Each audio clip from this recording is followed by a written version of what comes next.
Assalamualaikum warahmatullahi wabarakatuh.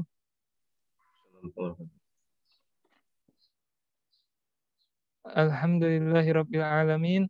Assalatu wassalamu ala asrafil anbiya'i wal mursalin wa ala alihi wa sahbihi ajma'in. Pertama-tama marilah kita senantiasa memanjatkan puji syukur kehadirat Allah Subhanahu wa taala atas limpahan rahmatnya pada bulan Ramadan ini kita bisa melanjutkan pengajian dua pekanan kita mengaji kitab Jauharatul Tauhid yang dibimbing langsung oleh Ustadz Wahyudi Abdurrahim.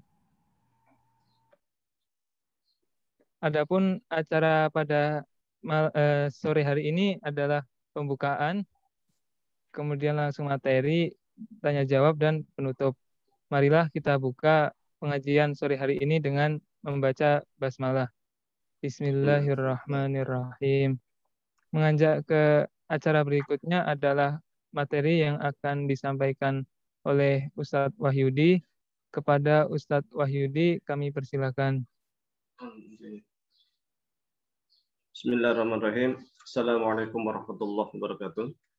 Waalaikumsalam Alhamdulillahirrahmanirrahim. Wassalatu wassalamu ala asyrafil anbiya'i wal mursalin sayyidina wa maulana Muhammadin wa ala alihi wa sahbihi ajmain amma ba'du. Sama sekalian, puji syukur kehadirat Allah Subhanahu wa taala pada kesempatan kali ini kita masih bisa ngaji bareng, mudah-mudahan merupakan berkah dari Allah Subhanahu wa taala.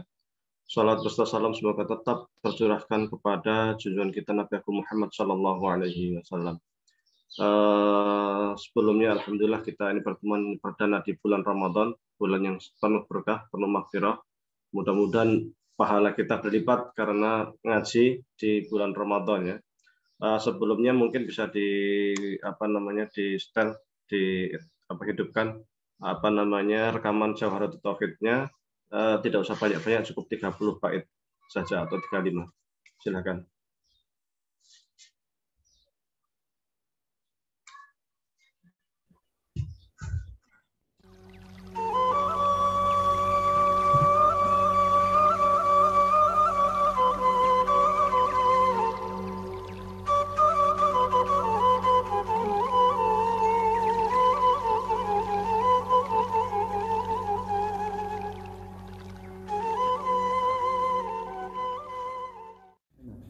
Alhamdulillahi ala salatihi thumma salamullahi ma'a salatihi ala nabiyyin ja'a bit-tauhidi wa qad khalat binu'ani tauhidi fa arshada al-khalqa lidin al-haqqi bi sayfihi محمد العاقب لرسل ربه وآله وصحبه وحزبه وبعد فالعلم بأصل الدين محتم يحتاج للتبيين لكن من التطويل كالتي الهمم فصار فيه الاختصار ملتزم وهذه أرجوزة لقبتها جوهرة التوحيد قد هذبتها والله أرجو في القبول نافعا بها مريدا في الثواب طامعا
السفلي تجد به صنعا بديع الحكم لكن به قام دليل العدم وكل ما جزى عليه العدم عليه قطعا يستحيل القدم وفسر الإيمان بالتصديق والنطق فيه الخلف بالتحقيق فقيل شرط كالعمل وقيل بل شطر والإسلام اشرحا بالعمل مثال هذا الحج والصلاة كذا الصيام فدر والزكاة ورجحت زيادة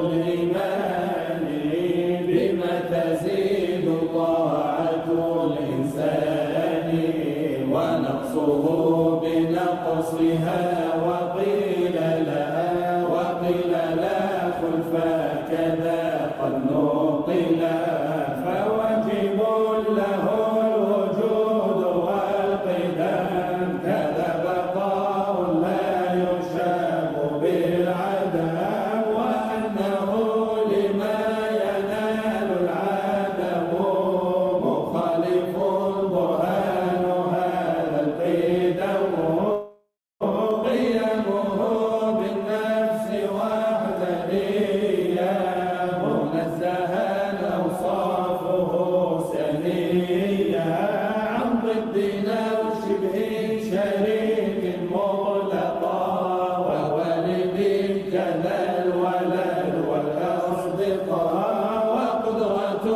إرادة وغايرات أمرا وعلما والرضا كما ثبت وعلمه ولا يقال مكتسب فاتبع سبيل الحق واطرح الرياء حياته كذا الكلام السامع ثم البصر بذي أتانا السامع فهل له إدراك نول خلف وعند قوم صح فيه الوقف حي عليم قادر مريد.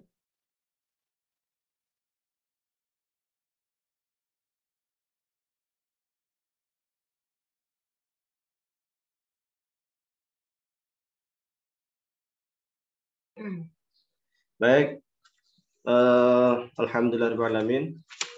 Kita akan masuk ke bait yang pertama. Kemarin kita sudah masuk ke bismillah, tapi baru masuk ke huruf ba lil musahabah. Belum ke bismillahirrahmanirrahim. Anwa'ul bil basmalah. Ini kemarin udah. Kemudian al ismu wa istiqaquhu. Al ismu wa istiqaquhu. Jadi ketika kita membaca bismillah itu ada kata ismun, ya kan? Ba itu lil musahabah kalau istilah dalam bahasa Arab itu. Ismun. Nah, ini kata-kata ismun itu dari mana? Wal ismu mustaqun 'indal basriyin minasumu wa huwa al-'ulu. Kalau menurut ulama-ulama Basrah, kata-kata ismun, masmuka, ismun itu artinya al-'ulu atau artinya tinggi. Jadi kalau bahasa Arab itu identitas seorang itu dianggap sesuatu yang agung, yang tinggi. Maka di dalam di dalam hadis Nabi juga dikatakan perbaikilah nama kamu karena kelak di hari kiamat setiap orang akan dipanggil dengan namanya. Maka kita disunahkan ketika memberikan nama kepada seorang itu dengan nama yang baik karena ismun itu al-ulu artinya tinggi. Li'annahu ya'lu musammahu karena dengan nama itu akan meninggikan derajat orang yang punya nama. Selain itu nama itu juga bagian dari doa. Maka jangan kemudian kita ngasih anak kita itu nama-nama yang buruk. Tidak boleh. Nah, kasih nama yang baik.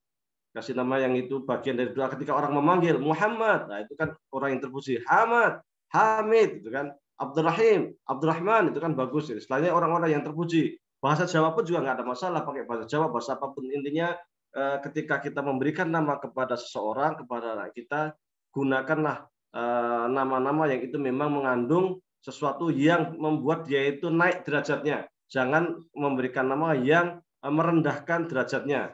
Kadang di masyarakat kita itu juga ada orang yang ingin memberikan nama kepada anaknya itu sesuatu yang kesannya itu baik, sehingga yang penting ada Arab itu kan Islam. Jadi mereka tidak bisa membedakan antara Arab dengan Islam. Arab itu ya bangsa, bahasa Arab ya bahasa Arab, tetapi beda antara Arab dengan Islam, karena Islam itu adalah agama, memang agama yang diturunkan di negara Arab, tetapi dia berbeda gitu. Sehingga sering saya temukan nama-nama itu artinya itu tidak sesuai gitu. Seperti nama Muhammad udah bagus, tetapi setelahnya itu ada namanya Muhammad Gholban namanya.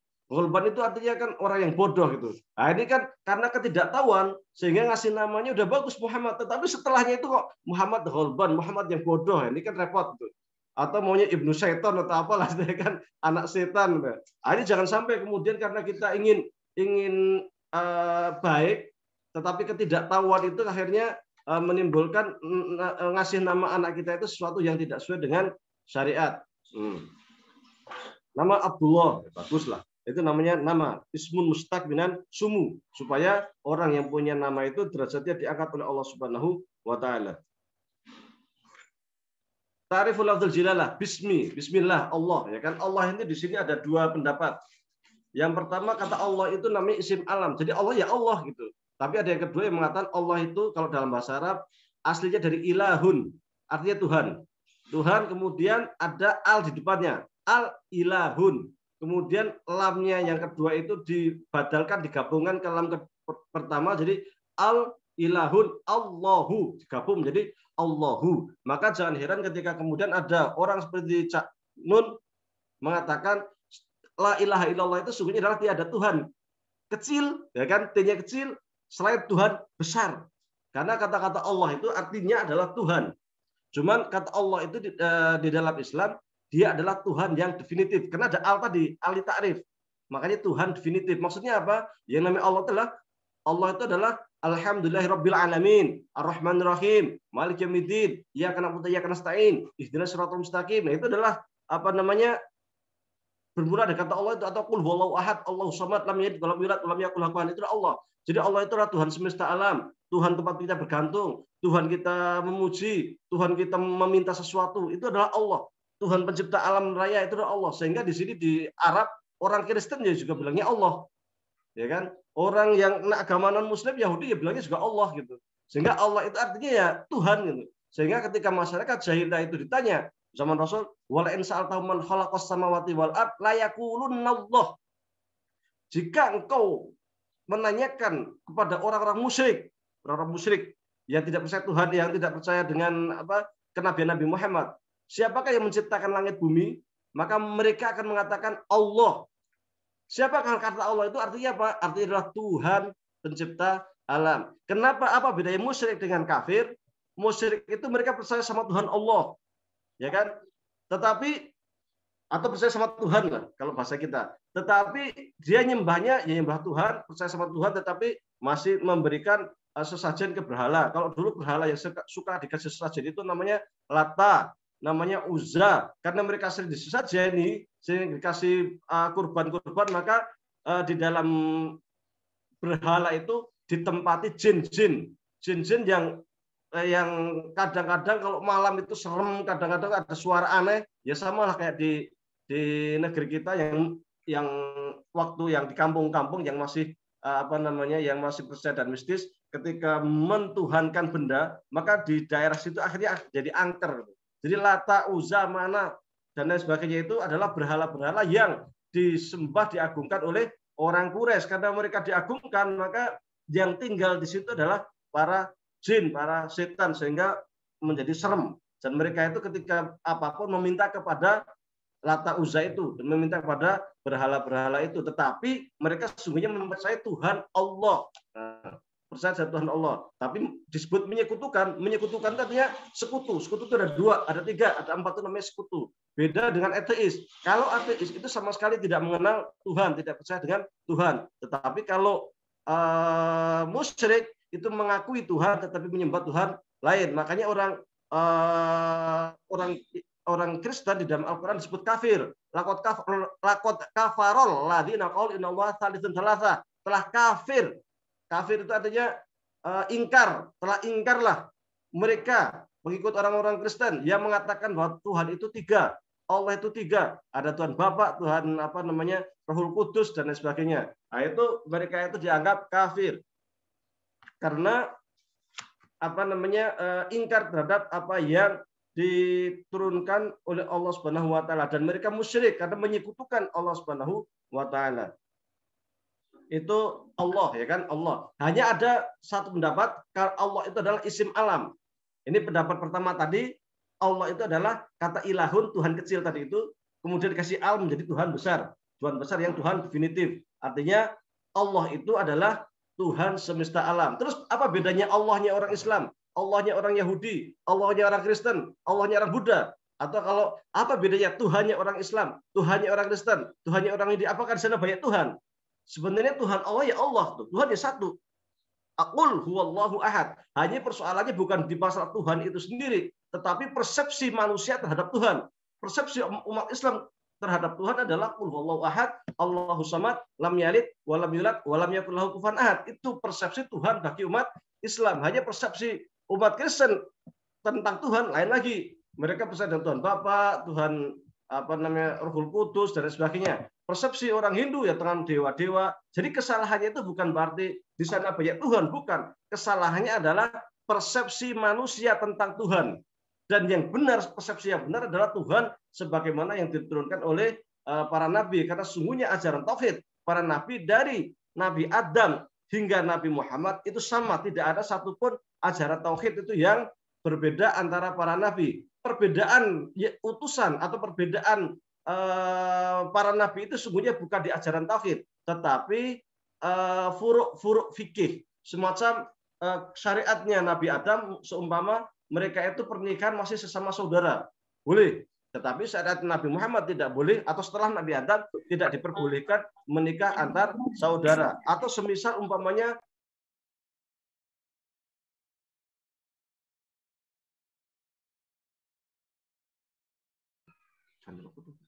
atau semisal syariatnya Nabi Yusuf itu masih membolehkan manusia bersujud kepada manusia lain untuk menghormati, ya kan? Karena waktu Nabi Yusuf itu di Mesir, kemudian adik-adiknya datang dan ketahuan bahwa itu Yusuf, maka mereka itu sujud hormat kepada Yusuf, sebagaimana Allah Subhanahu wa taala juga memerintahkan kepada para malaikat, memerintahkan kepada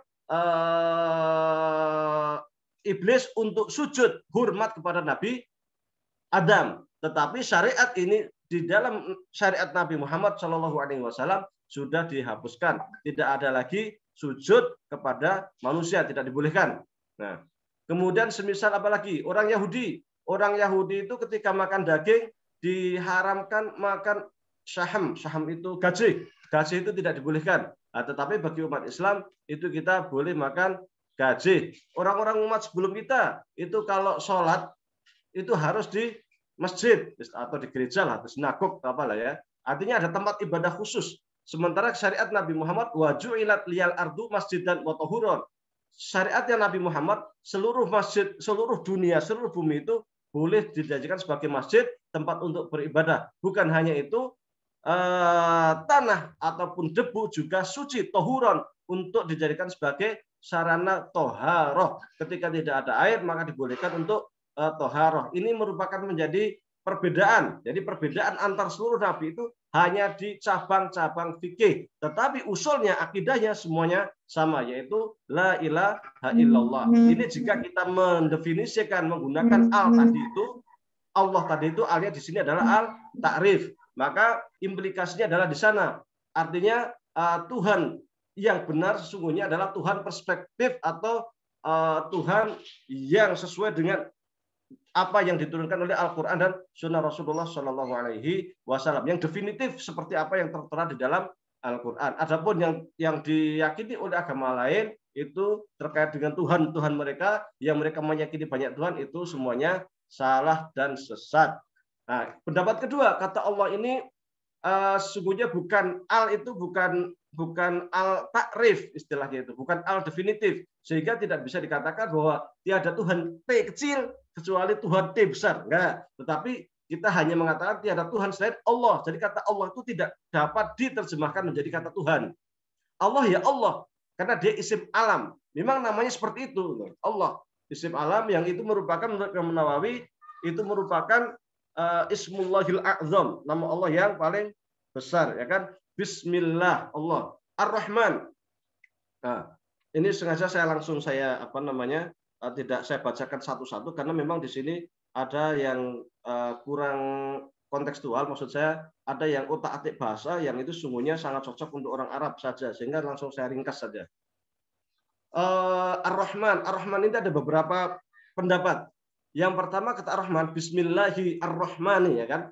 Ar-Rahman ini terkait dengan sifat kasih sayang Allah, secara global. Jadi nikmat semua itu ya Rahman gitu. Kalau Ar-Rahim itu detail daripada nikmat Allah. Ini pendapat pertama. Sehingga nikmat bisa makan, nikmat bisa bernapas, nikmat bisa bekerja, nikmat. Nah, ini detail-detailnya. Pendapat kedua yang mengatakan Ar-Rahman ini merupakan kasih sayang Allah yang diberikan kepada seluruh umat manusia, baik muslim ataupun kafir, sehingga orang kafir pun mendapatkan nikmat dari Allah Subhanahu wa taala. Jadi Allah itu tidak pilih kasih. Orang Yahudi, orang Kristen nggak ngakui Tuhan pun tetap dikasih nafas, tetap dikasih penglihatan, tetap dikasih harta, tetap dikasih macam-macam. Bahkan banyak sekali orang-orang kafir yang ateis yang tidak mengakui Tuhan itu justru kadang lebih kaya dibanding orang muslim. Itu adalah kasih sayang Allah Subhanahu wa taala. Dan nikmat Allah itu bukan hanya diberikan kepada manusia, tetapi juga Rahman, kasih sayang kepada semua binatang. Ada kasih sayang yang Allah berikan juga kepada manusia, kepada binatang. Di antaranya adalah seperti sifat kasih sayang manusia dengan anaknya. Itu secara fitrah orang tua itu akan sayang dengan anaknya. Kucing meskipun dia itu binatang, itu ketika dia melahirkan itu punya sifat kasih sayang kepada anaknya. Sudah ada insting untuk menyusui anaknya, mencarikan makan untuk anaknya. Burung yang nggak berakal pun demikian. Bahkan harimau itu akan melindungi anaknya bagaimanapun juga jika ada serangan hewan-hewan buas lainnya supaya anaknya tetap selamat. Jadi kasih sayang ini juga diberikan kepada sifat kasih sayang diberikan kepada makhluknya, kepada manusia, kepada binatang sekalipun. Jadi ada sifat kasih sayang, itu Ar-Rahman. Ar-Rahim adalah kasih sayang Allah Subhanahu wa taala yang diberikan kepada orang mukmin saja, khusus kepada orang muslim kelak di akhirat. Sehingga kelak di akhirat itu orang kafir akan mendapatkan azab. Tidak ada satupun orang kafir yang mendapatkan nikmat Allah, rahimnya Allah Subhanahu wa taala. Rahim ini hanya diberikan kepada mereka yang mendapatkan rahmat Allah yang masuk ke dalam surga Allah Subhanahu wa taala. Nikmat apapun di sana ada, nikmat dunia yang ada itu seluruhnya ada di akhirat. Hanya ma'la ainun ra'at wala udhunun sami'at wala khatra ala qalbil bashar. Yaitu kenikmatan yang sesungguhnya di luar batas angan-angan manusia, melebihi batas kemampuan manusia.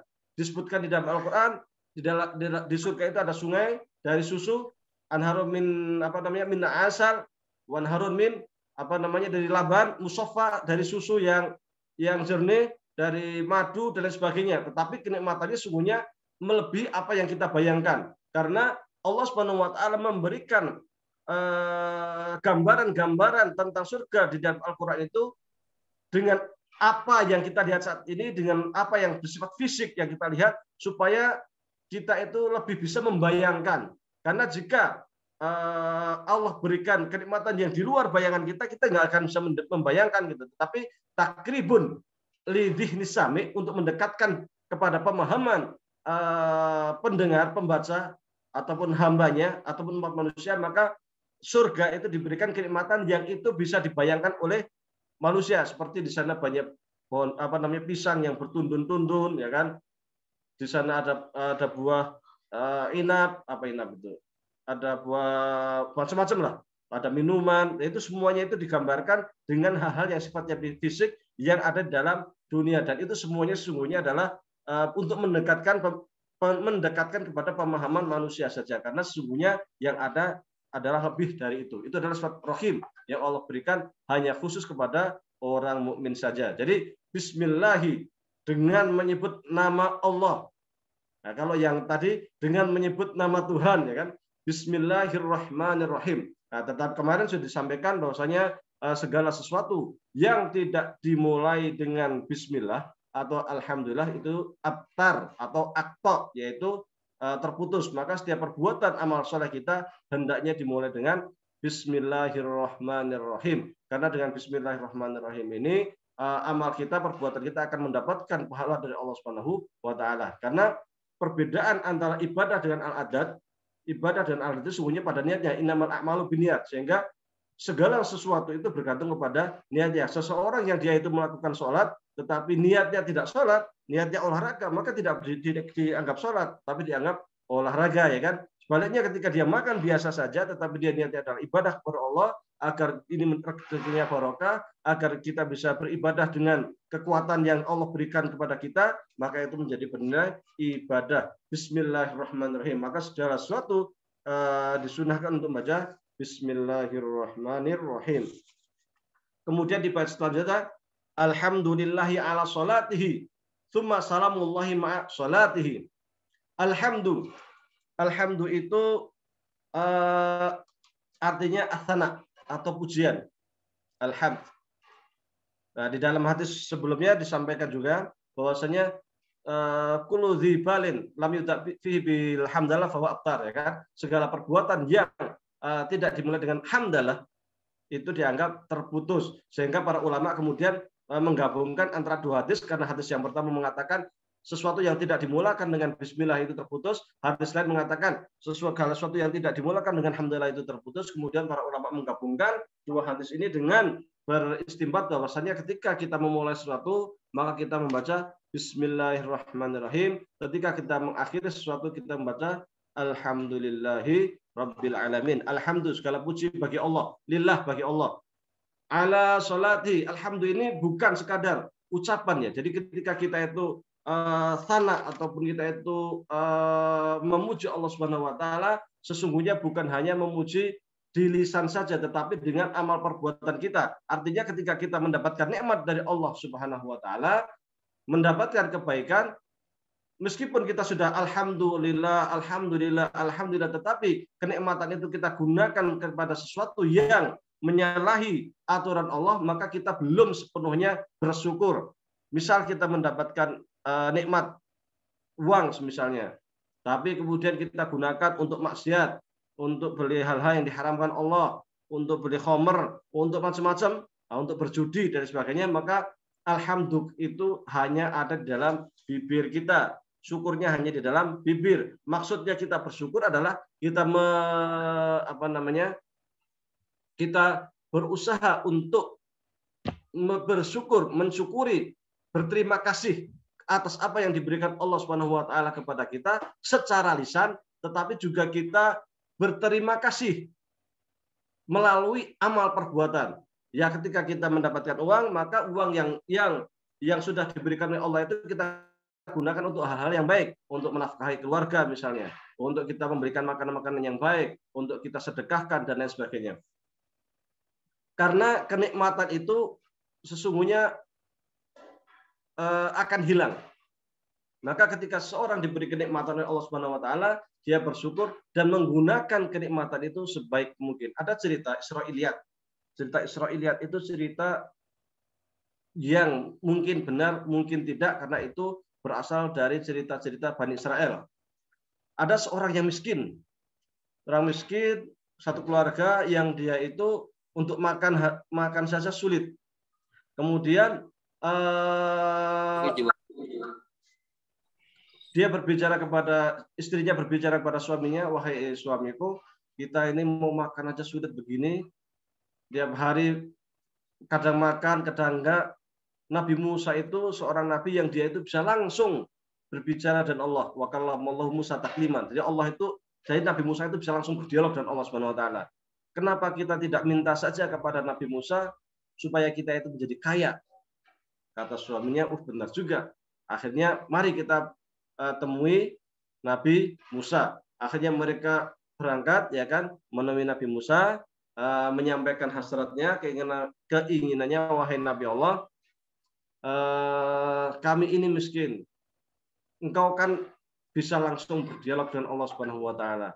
Kami mohon istilahnya itu supaya engkau doakan kepada kami supaya kami ini menjadi kaya.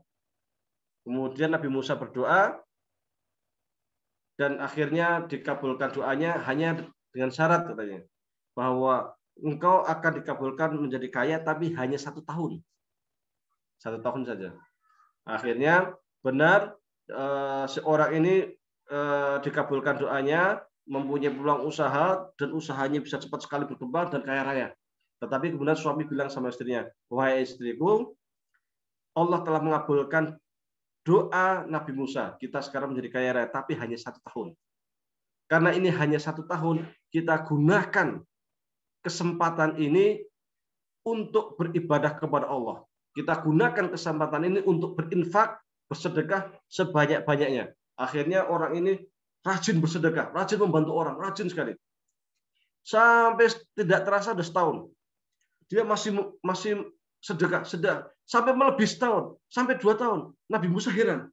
Ini Allah kan katanya ingin mengabulkan hanya 1 tahun saja. Ini sudah lebih dari setahun, sudah 2 tahun.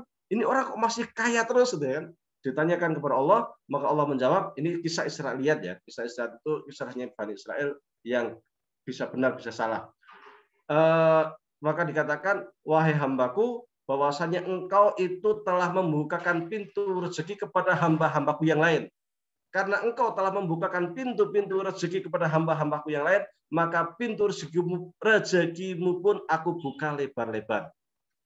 Dan ini sesungguhnya sesuai dengan firman Allah, la in syakartum la azidannakum wa la in kafartum inna adzabi lasyadid. Ketika engkau itu bersyukur kepadaku, maka engkau akan aku tambah nikmatnya. Tetapi ketika engkau kufur, maka aku beri azab yang sangat pedih. Azab di sini bisa 2 macam. Bisa azab di dunia, bisa azab di akhirat. Azab di dunia seperti kisah-kisah Qarun di mana ia tidak mau memanfaatkan hartanya dengan baik. Dulu dia miskin, kemudian minta kepada Nabi Musa untuk didoakan. Kemudian didoakanlah Nabi Musa, kemudian menjadi kaya raya. Tetapi setelah kaya diminta zakat sama Nabi Musa, tidak mau berzakat. Itu siapa? Qarun. Qarun itu sewaktu itu semua orang itu ketika melihat dia itu berandai-andai ya, andai saya itu seperti Qarun. Andai saya itu seperti Qarun, duitnya banyak, bisa ini, bisa beli mobil, bisa bangun rumah, bisa jalan-jalan ke sana kemari, bisa ke Eropa, ke Amerika, ya kan, ke Jepang dan sebagainya kan. Itu, semua orang itu berkeinginan seperti hanya Qarun. Tetapi Qarun ini orang yang tidak bersyukur, tidak pandai mengucapkan alhamdulillah, tidak nyadar bahwa segala sesuatu itu sungguhnya berasal dari Allah Subhanahu wa taala dan akan kembali kepada Allah. Diminta zakatnya tidak mau. Tetapi apa yang terjadi? Dalam kondisi seperti ini, si Qarun ini orangnya itu bukan hanya suka bermewah-mewah, tetapi juga menunjukkan kemewahannya di depan umum. Sehingga orang lain itu iri. Maka saya kadang agak gimana gitu ketika ada vlogger-vlogger yang dia itu mempertontonkan rumahnya yang luar biasa, ya kan, kemudian hartanya yang luar biasa, mobilnya yang mewah-mewah dan lain sebagainya. Itu dia tampakkan kehidupan dia yang dengan kemewahannya. Dan kadang ada yang barangkali dia ustadz juga yang juga kadang seperti itu gitu. Ini sangat disayangkan karena memang sesungguhnya harta itu bukan untuk dipamerkan, tetapi untuk dimanfaatkan di jalan Allah Subhanahu wa taala. Qarun itu seperti itu. Jadi dia punya harta, tetapi harta dia itu dipamerkan sehingga ketika ada orang yang lewat, ada orang yang melihatnya itu merasa terperangah, merasa iri dan merasa ingin seperti Qarun. Tetapi apa yang terjadi? Karena ia tidak mampu menggunakan hartanya di jalan Allah Subhanahu wa taala, tidak mau berzakat, tidak pandai bersyukur, maka inna adzabi lasyadid. Azab Allah itu turun seketika. Seluruh harta Qarun itu tenggelam. Maka kalau di Mesir di sini itu ada namanya Buhairah Qarun istilahnya itu. Ada Buhairah itu telaga Qarun, tempat dulu di mana itu Qarun tinggal di situ, gudangnya di situ, dan ditenggelamkan di situ. Jadi telaga yang cukup luas. Konon disitulah Qarun itu tinggal, disitulah istananya Qarun, disitulah gudang kekayaannya Qarun, yang pada mulanya dia itu merupakan orang yang kaya raya, yang suka memamerkan kekayaannya di depan umum, pada akhirnya tenggelam. Maka janganlah kemudian ketika siapapun Anda, umpamanya saya atau siapapun kaya raya, jangan kemudian dipamer-pamerkan, buat vlog, buat YouTube, kemudian tampakkan rumahnya yang mewah, mobilnya yang mewah, karena kita sendiri sungguhnya dianjurkan oleh Nabi Muhammad SAW untuk berdoa di dalam pagi dan petang kita, a'udzu bikalimatillahi tammah min kulli syaitonin wahamah wa min kulli ainin walamah. Saya berlindung dari Allah Subhanahu wa taala dari setan. Ya kan, kalimatil tammah min kulli syaitonin wahamah wa min kulli ainin, dan juga saya berlindung dari Allah Subhanahu wa taala dari ainin. Ain itu penyakit ain. Ain itu orang-orang yang hasad. Jadi kita berlindung dari Allah Subhanahu wa taala dari orang-orang yang hasad, karena bisa jadi ketika kita memamerkan kekayaan kita, ada di sana orang-orang yang hasad kepada kita, sehingga dia itu berbuat dengki, berbuat jahat kepada kita, atau menyantet, mengirim teluh dan lain sebagainya. Itu yang pertama. Kedua, ada orang-orang yang dia itu miskin, akhirnya punya tamaniyat, punya ingin, oh saya ingin seperti itu, saya ingin seperti itu, sehingga dia itu menularkan sifat buruk kepada orang lain, menularkan sifat tidak baik kepada orang lain, karena tamaniyat atau keinginan atau tumbuhan dia itu akhirnya bersifat keduniawiyahan saja. Yang ketiga, akhirnya orang tidak bersyukur karena dia melihat atasnya, dia ingin seperti Qarun, seperti orang kaya raya itu. Dia tidak melihat bahwa sesungguhnya di samping dia, di bawah dia, tetangga dia itu masih banyak orang yang tidak punya rumah, atau rumahnya reok, atau mau makan sehari-hari saja susah, mau nyandang susah, mau beli pakaian untuk anaknya susah, seperti itu. Maka kita dianjurkan oleh Allah Subhanahu wa taala untuk selalu berdoa dari setan, supaya kita terhindar dari penyakit ain, supaya kita terhindar dari sifat hasad. Maka qul a'udzu birabbil falaq min syarri ma khalaq min syarri ghasiqin idza waqab min syarri naffatsati fil 'uqad min syarri hasidin idza hasad. Ya kan? Kita juga berlindung kepada Allah di dalam surat Al-Falaq itu dari sifat orang-orang yang hasad kepada kita. Karena ketika sudah ada orang yang hasad, apalagi kemudian hati kita itu kotor, hati kita tidak bersih, maka akan sangat mudah sekali terkena penyakit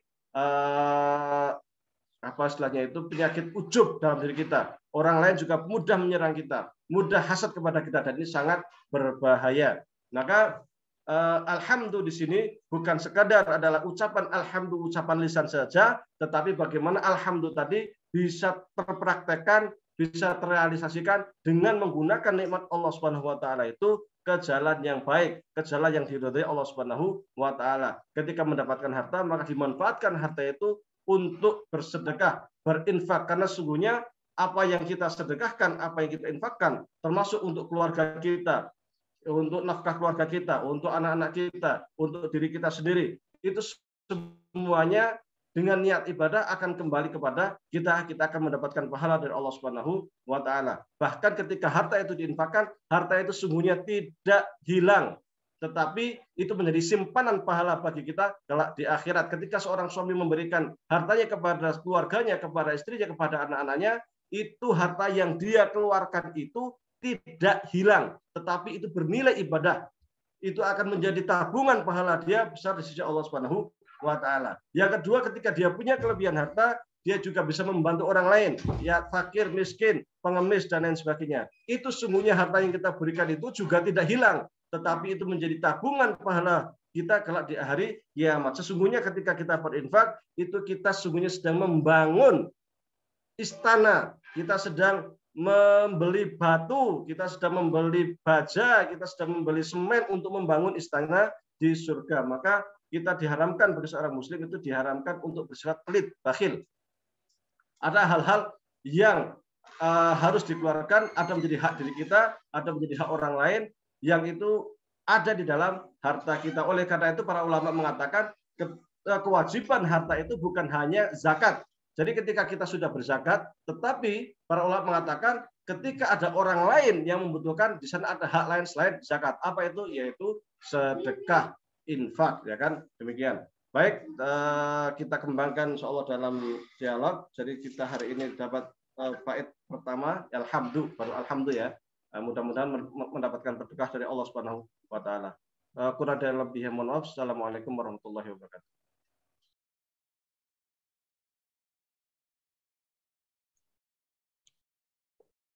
Alhamdulillahirrabbilalamin. Itu tadi penyampaian dari Ustadz Wahyudi Abdurrahim. Dipersilahkan kepada teman-teman dan jamaah bagi yang ingin bertanya untuk open mic. Mohon izin bertanya, Ustadz. Tadi disampaikan terkait dengan yang memamerkan harta begitu ya, Ustadz. Itu kan contohnya Korun begitu, dia yang memang tabiatnya buruk gitu. Nah, bagaimana dengan kasus sekarang ini yang mungkin gitu selebritas atau Ustadz di TV gitu yang dia bukan memamerkan tapi istilahnya kayak menunjukkan dari Allah begitu, tapi dengan niat bahwa harta yang saya peroleh ini sebenarnya karena saya bersedekah gitu, bukannya itu memotivasi orang lain juga untuk turut bersedekah begitu, Ustaz. Mohon pandangannya. Sebenarnya sebaik sedekah itu sedekah yang sir, yang tidak diketahui orang lain. Jadi tangan kanan bersedekah itu tangan kiri tidak tahu, istilahnya seperti itu. Itu sebaik-baik sedekah. Ya, kita tidak usah pamer lah, saya punya duit banyak, saya sedekah sini, saya sedekah sini, ya kan? Aslinya seperti itu. Tapi kalau dia niatnya untuk apa namanya memotivasi yang lain mungkin. Tapi sesungguhnya sebaik-baik sedekah itu yang diam-diam, tidak usah dipamerkan di sana sini, karena itu berbahaya. Bisa saja dia awal niatnya itu untuk memberikan motivasi yang lain, tetapi nanti bisa jadi di dalam dirinya nanti ada rasa riak. Kalau tumbuh riak di dalam hatinya, muspro hilang itu sedekahnya itu, jadi nggak ada gunanya itu. Jadi kita sedekah ke sana kemari, luar ke mana-mana itu, kalau sudah ada riak di hati, udah itu sudah nilai sedekahnya hilang. Wallahu a'lam.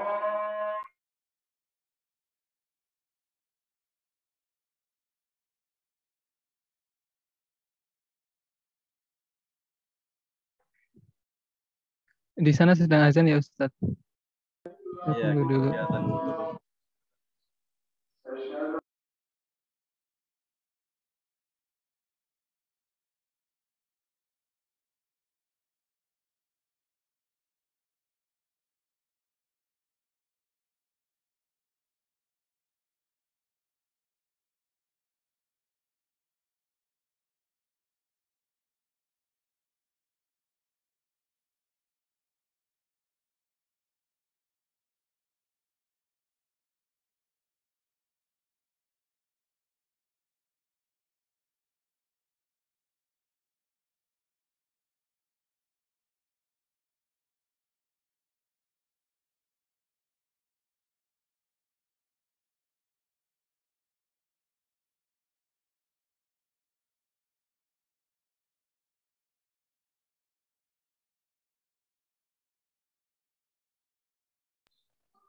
Baik, intinya jika dia itu merasa aman dari penyakit dia, bolehlah. Tetapi ini sangat rawan, sangat riskan. Infak yang baik, sedekah yang baik itu yang sifatnya itu diam-diam dan tidak menunjukkan kepada orang lain. Wallahu a'lam.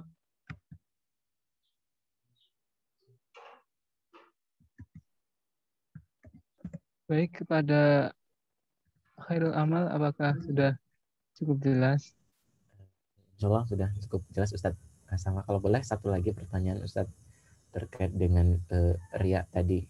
Saya kurang lebih pernah membaca begitu ya, bahwasanya orang yang tidak melakukan sesuatu karena takut dibilang riya, maka sesungguhnya dia riya. Tapi kalau dia melakukan sesuatu karena ingin dilihat orang, tandanya dia syirik begitu, Ustadz. Kalau kurang lebih begitu. Nah, sebenarnya bagaimana sih Ustadz kiat-kiat apabila mungkin memang kita dalam kondisi yang tidak bisa tertutup begitu, Ustadz. Nah, kita niatnya insya Allah memang untuk tidak ria begitu, tapi keadaan yang mungkin menyebabkan ada bisikan-bisikan begitu Ustaz. Nah, mungkin dari Ustaz bagaimana untuk mengatasi itu?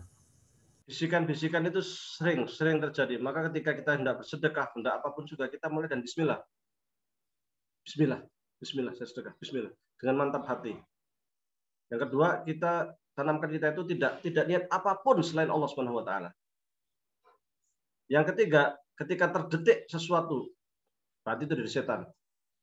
Ketika ada, oh kamu ini ya, oh jangan macam-macam lah supaya kita dipuji apa, itu berarti setan yang membisikin kita supaya apa? Supaya amal kita itu terbakar, hilang. Maka ketika muncul detikan itu segeralah beristighfar. Astagfirullahaladzim. Astagfirullahaladzim. Maka insya Allah selamat. Karena kalau kita sampai terjatuh ke dalam riya, kita ingin dipuji, apa ya? Nah, ciri-ciri ikhlas itu apa? Itu adalah ketika kita itu bersedekah atau apa, udah sedekah udah hilang, setelah itu kita lupa, udah nggak ingat itu. Sama persis seperti kita habis buang hajat itu, selesai udah nggak pernah diingat-ingat tadi ngapain, apa yang kita buang itu nggak diingat-ingat itu. Nah itu ikhlasnya seperti itu. Kita zakat, kita sedekah apa, udah sudah. Setelah itu udah serahkan sama Allah, nggak kita ingat-ingat lagi, udah. Itu berarti kita ikhlas itu. Tapi kalau kita ngomong ke orang lain, oh kemarin saya sedekah, oh kemarin ini, nah itu sudah. Jadi ketika kita berbuat itu jangan kemudian diungkit-ungkit, nah itu berbahaya itu. Itu bisa menghilangkan sifat ikhlas kita dan akan menimbulkan sifat riya. Ketika itu muncul, amal perbuatan yang sudah kita jalankan itu akan terbakar, hilang dengan sendirinya, sehingga kalau di hari kiamat itu kita tidak akan mendapatkan apapun juga. Ada sebuah hadis mengatakan ada orang yang di dunianya itu berjihad, yang satu lagi rajin bersedekah, ya kan? Tapi dua-duanya ini riya. Maka ketika dia meninggal dunia, kalau di akhirat dia senang, dia ingin berjalan di tempatnya orang-orang mujahid. Tetapi sama malaikat ditahan, berhenti. Loh kenapa berhenti? Kamu jalanmu nggak ke sini, jalanmu ke sana, bukan ke surga tapi ke neraka. Kaget dia. Loh kok jalan saya ke neraka? Saya akan berjihad, saya akan syahid. Benar, kamu syahid, tetapi dulu waktu di dunia kamu niat supaya dipuji orang, dan waktu di dunia orang-orang sudah memuji kamu, sudah selesai urusan. Sekarang tempat kamu di neraka. Loh kan? Yang satu lagi jalan menuju pintu tempat orang-orang yang sedekah, ikut ngantri, ikut bareng-bareng, ditahan oleh malaikat, berhenti. Loh kenapa? Jalan kamu bukan di sini. Loh ini kan pintunya orang sedekah. Iya, tapi jalanmu bukan ke sini, jalanmu ke sana. Ditunjukkan ke neraka. Kaget dia. Loh kok jalan ke neraka, kenapa? Karena waktu engkau bersedekah di dunia, niat kamu itu dipuji oleh orang lain. Dan semua orang pada waktu itu sudah memuji kamu. Sehingga apa yang kau inginkan sudah dapat, selesai. Sekarang karena engkau waktu di dunia itu riya, tempat jalanmu ke sana, ke neraka. Ya ini kan sayang. Udah syahid, tetapi ternyata nggak syahid, tapi sangit istilahnya kan. Nggak dapat apa-apa gitu. Malah masuk neraka kan. Sudah berinfak sedekah banyak-banyak, tapi karena dia itu rajin vlog, memvlogkan, memamerkan sedekah dia, akhirnya dia timbul rasa iri, rasa apa? Rasa takabur, rasa sombong, rasa riya, ya kan? Kemudian bikin orang lain iri, bikin orang lain macam-macam, hasad. Nah, ini akhirnya kan menimbulkan masalah. Maka vlog itu bagus kalau niatnya baik, tapi hati-hati. Salah niat dikit aja habis perbuatan kita yang baik, yang bagus-bagus itu musproh hilang dengan seketika. Hati-hati. Nah, wallahu a'lam. Baik, kemudian ada pertanyaan lewat jalur pribadi, Ustadz. Saya bacakan. Dalam buku-buku tertentu yang beredar di Indonesia, banyak buku menganjurkan zikir dengan Asmaul Husna dengan jumlah tertentu, misal 300 atau 1000, untuk mendapat fadilah tertentu. Apakah ada dasarnya, Ustadz, seperti itu? Karena yang di buku tersebut tidak disebutkan biasanya dalilnya. Walillahil asmaul husna fad'uhu biha. Allah itu punya asmaul husna, maka berdoalah dengan asmaul husna. Ini adalah perintah Allah Subhanahu wa taala. Boleh kita berdoa dengan asmaul husna. Ya Hayy ya Qayyum, ya Hayy ya Qayyum. Ibnu Taimiyah dulu itu kalau dari subuh sampai sampai matahari terbit itu yang dibaca ya Hayy ya Qayyum bi rahmatika nastaghits, ya Hayy ya Qayyum bi rahmatika nastaghits, itu aja dibaca sampai terbit matahari. Ya Hayyu ya Qayyum bi rahmatika nastaghits, ya Hayyu ya Qayyum bi rahmatika nastaghits, ya Hayyu ya Qayyum bi rahmatika nastaghits, ya Hayyu ya Qayyum, wahid zat yang maha hidup, ya kan? hanya dengan rahmat-Mu kami mohon pertolongan. Birahmatika nastaghits. Ya Hayyu ya Qayyum, birahmatika nastaghits. Boleh. Adapun jumlahnya mau dibatasi, enggak dibatasi, boleh. Karena memang berdoa dengan tawasul Asmaul Husna itu seluruh ulama sepakat itu dibolehkan, bahkan itu dianjurkan. Maka jangan heran ketika orang berdoa itu sering ya Hayyu ya Qayyum atau ya Jabbar atau apalah ya kan, dengan nama-nama Asmaul Husna itu. Silahkan kalau masalah. Wallahu a'lam. Semoga bisa ditangkap oleh yang bertanya. Ini ada pertanyaan yang akan menjadi pertanyaan terakhir pada sesi sore hari ini, Ustadz, dari chat pribadi juga. Mohon izin bertanya, Ustadz, bagaimana apabila seseorang secara batin sebenarnya ia belum ikhlas, namun ia tetap berusaha untuk senantiasa mengucapkan Alhamdulillah. Apakah ikhtiarnya tersebut dapat digolongkan ke dalam mendapat rahmat dari Allah? Mudah-mudahan ya, karena kalau ikhlas itu kan sebenarnya amal hati. Kita berlatih itu boleh, melatih itu boleh, selalu berlatih. Sering-seringlah beristighfar. Sering-sering beristighfar karena kita itu tidak tahu apa yang terdetik dalam hati kita. Mudah-mudahan dengan banyak istighfar itu apa yang terdetik dalam hati kita yang kurang baik, meskipun tidak dosa ya, sesuatu yang tidak, yang apa namanya, selama itu belum diucapkan, itu kadang ada hal-hal yang, tapi ada hal-hal yang ketika niat salah itu amal kita jadi muspro gitu.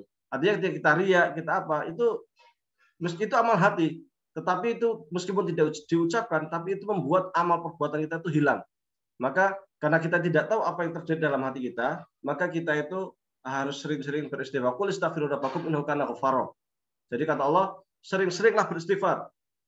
Sering-seringlah beristighfar karena Allah itu Maha pemberi maaf.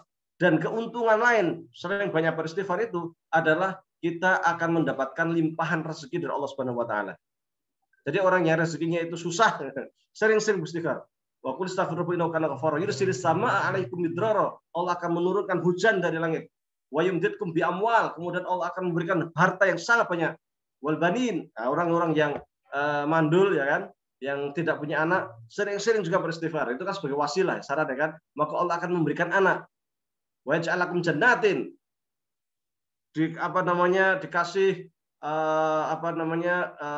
surga, wanharo, dan air yang mengalir di surga, atau dikasih taman, atau dikasih, kalau seorang petani mungkin pertaniannya itu seperti taman surga yang luar biasa. Kalau berdagang berarti hartanya melimpah. Nah, ini makanya fadilah atau keutamaan istighfar itu sangat luar biasa. Selain istighfar itu mampu membersihkan hati kita dari penyakit hati itu seperti riya, seperti sombong ya kan, seperti hasad. Istighfar selain membersihkan hati kita dari penyakit hati, tetapi ia juga punya implikasi lain, bahwasanya Allah akan melimpahkan banyak rezeki kepada kita. Orang yang tidak punya anak pun akan diberikan anak. Orang yang miskin akan dikayakan. Setidaknya dengan beristighfar itu Allah akan mudahkan kita jalan menuju surga. Maka kata astagfirullah itu sesungguhnya sangat mudah di lisan, sangat mudah. Hanya beberapa kalimat. Astagfirullah. Lihat apapun astagfirullahaladzim, astagfirullah. Maka kita biasakan itu untuk mengikis berbagai penyakit hati. Hati manusia itu sesungguhnya seperti cermin. Ketika kita melihat cermin, ketika kita cermin yang banyak dosa, itu adalah cermin yang tertutupi oleh debu-debu. Tetapi dengan banyak istighfar, debu itu akan hilang sedikit demi sedikit, seakan-akan kita itu membersihkan cermin. Ketika cermin itu bersih, kita pantulkan dengan cahaya, maka akan mantul langsung. Cahaya itu ibarat adalah nur ilahi. Cahaya Allah Subhanahu wa taala, cahaya ilmu, cahaya iman, itu akan mantul. Tetapi ketika hati kita itu jarang istighfar, jarang bertaubat, maka debu itu akan numpuk dan cermin itu akan tertutup oleh debu, sehingga ketika ada sinar yang memantulkan ke sana, dia tidak bisa mantul. Karena dia penuh dengan dosa, penuh dengan debu gitu. Maka harus selalu dibersihkan terus. Setiap saat dibersihkan. Ketika kita sering beristighfar, otomatis hati kita itu akan menjadi cermin yang sangat jernih, sehingga akan sangat mudah menerima kebenaran. Orang yang jarang beristighfar itu akan sulit menerima kebenaran. Dikasih nasihat ngeyel, dikasih masukan tidak menerima, dia sombong, apa macam-macam lah. Jadi sifatnya itu ujub, merasa lebih, karena itu jarang beristighfar. Tapi orang yang sering beristighfar, hatinya lembut, kasih nasihat langsung, kasih nasihat senang, berterima kasih karena ada orang yang menasihati. Karena sungguhnya sesama muslim itu adalah saling nasihat menasihati. Wallahu a'lam. Ustadz Afwan, ini tadi ada satu pertanyaan menyusul dari pertanyaan tadi, boleh Ustadz? Silakan. Kalau istighfar bisa dengan lisan saja, tapi kalau bersyukur tidak cukup dengan lisan alhamdulillah saja, tapi harus diikuti dengan tindakan. Begitu ya Ustadz? Sesungguhnya bersyukur pun ketika kita bilang alhamdulillah itu kita sudah berpahala. Tetapi ketika kita itu menggunakan harta kita ke maksiat, ya itu kita dapat dosa. Tapi alhamdulillahnya sungguhnya pahala gitu. Kita ngomong alhamdulillah itu udah pahala, tapi itu ininya dapat dosa maksiat gitu kan. Ketika kita astagfirullahaladzim, tapi masih maksiat, ya kita apa namanya? Ketika kita astagfirullah kita terampuni, tapi kita maksiat ya kita dapat dosa lagi gitu. Bagaimana orang yang maksiat tobat gitu kan? Yang namanya tobat itu adalah ketika kita itu berusaha berjanji kepada diri kita, berjanji kepada Allah untuk tidak mengulangi lagi. Tetapi ketika kita jatuh lagi dan kita sebenarnya kita sudah niat untuk tidak melakukan itu, tapi kok dilalai jatuh lagi, ya istighfar lagi gitu. Allah Maha Pengampun. Tapi jangan disengaja nanti istighfar membuat lagi nanti istighfar lagi ya, ini nggak boleh. Tetapi ketika itu sudah di luar kemampuan kita, ternyata kita jatuh, beringat fastaghfiruli dzunubi wa la.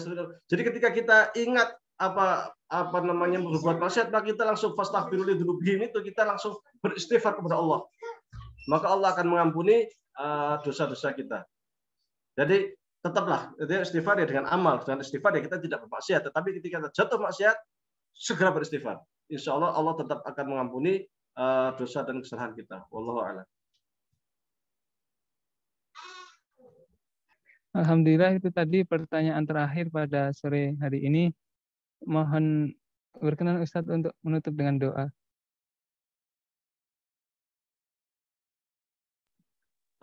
Sebelumnya mari kita beristighfar. Astaghfirullahaladzim. Alladzi la ilaha illa huwal hayyul qayyum wa atubu ilaih. Astaghfirullahaladzim. Alladzi la ilaha illa huwal hayyul qayyum wa atubu ilaih. Astaghfirullahaladzim. Alladzi la ilaha illa huwal hayyul qayyum wa atubu ilaih. Allahumma shalli ala sayyidina Muhammadin fil awwalin. Allahumma shalli ala sayyidina Muhammadin fil akhirin.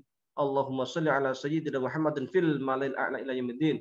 Allahumma rabbana taqabbal minna salatana wa siyamana wa ruku'ana wa sujudana wa tadarru'ana wa takhashu'ana wa ta'abbudana wa tammim taqsirnahu ya Allah ya Rabbal alamin.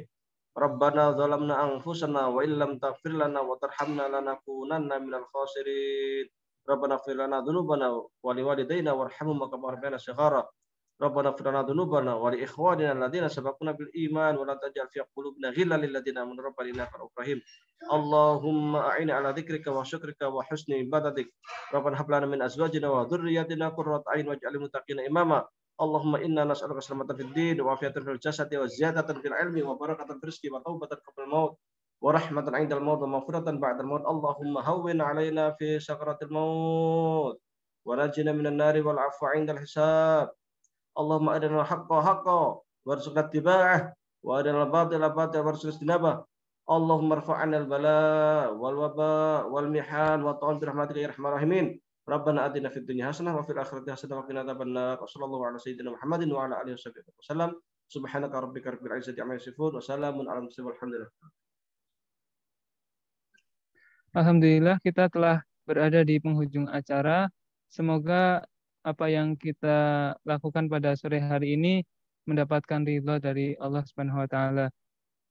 Sampai jumpa pada pertemuan berikutnya. Saya Muhammad Syarif Hidayat sebagai MC mewakili teman-teman memohon maaf apabila dalam pelaksanaan pengajian ini banyak kekurangan. Akhirul kalam, wassalamualaikum warahmatullahi wabarakatuh. Waalaikumsalam warahmatullahi wabarakatuh. Jazakumullah khairan Ustaz. Terima kasih izin live.